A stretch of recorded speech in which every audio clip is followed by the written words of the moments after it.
Hello and welcome back to the field. Today I'm covering off a truly wonderful crop of onions, both overwintering and summer varieties, and from sets and seed, and they've all had good results. And it's just truly remarkable considering this field was just a field until 9 months ago, and since then I've turned this around rather well.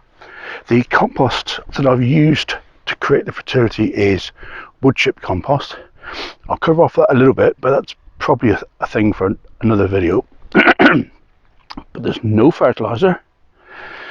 There is hardly any water, and I did water once, and that's it. It's just depending on the background rain, which is about 6 days of meaningful rain in the last 4 months. And let's have a look. This first crop is a variety called Troy, one of my mainstays, one of my dependable crops I grow every year. It's all grown from sets planted in autumn, December time, and make the most magnificent keeping onions. The crop here is actually superb. Good sized onions, perfect for the kitchen, and will store very, very well indeed if they're properly cured. And that's what they're doing here on the pallet in the sun with plenty of airflow. Normally they have to be undercover, but since it's such a dry spell, I can get away with it. Like a tent arrangement over the top would be perfect, with open ends so that the air can whistle through. I've got them on a stack of 3 pallets so the foliage can fall through and air dry a lot easier. Really good for curing your onions in this sort of method.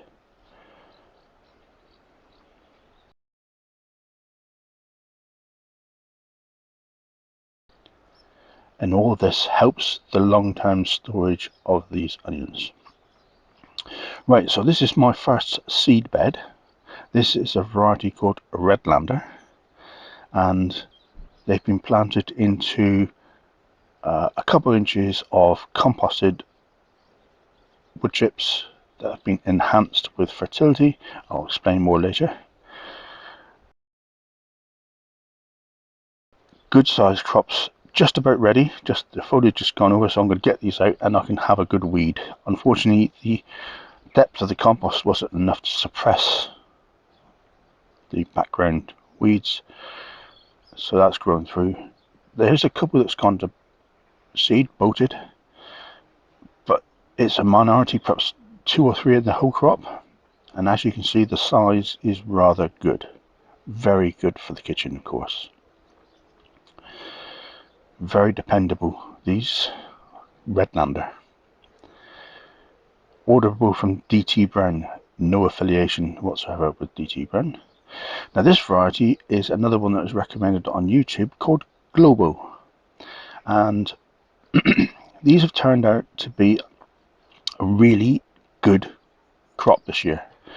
Nicely sized onions, a little bit big perhaps sometimes, very close together as you can see in a grid pattern, and they've done remarkably well.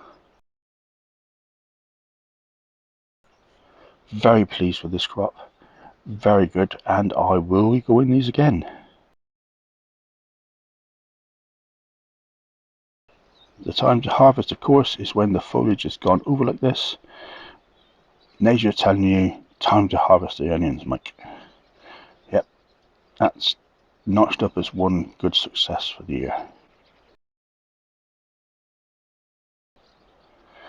This was the first bed that I originally took the onion sets out of, and I replanted with pickling onions.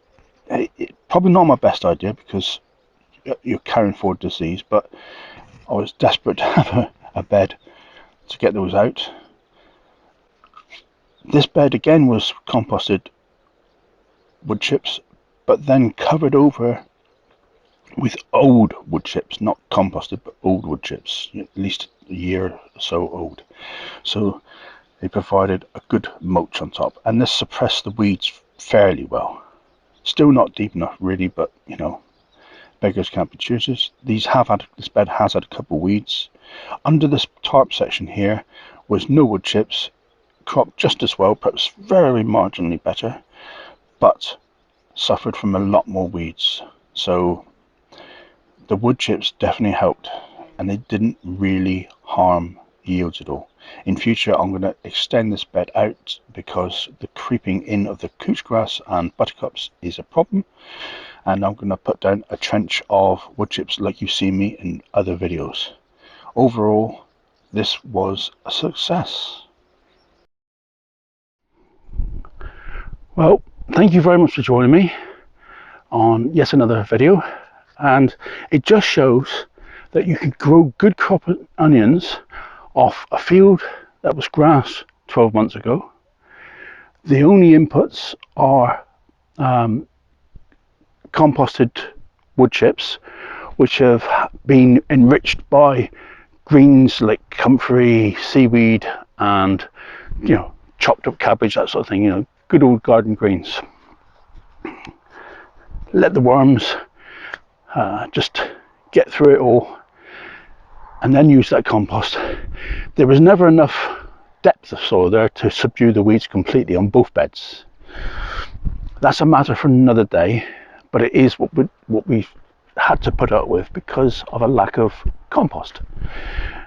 This is what I'm trying to go through now. It would help if it rained to provide the glass clippings to turn the wood chip that I've got waiting to be composted. But there you go. Let's enjoy a lovely sunny summer while it lasts. It's such a rarity in the UK. From a sunny, warm, beautiful Devon, I bid you farewell until the next episode. Thanks for joining me. Bye for now.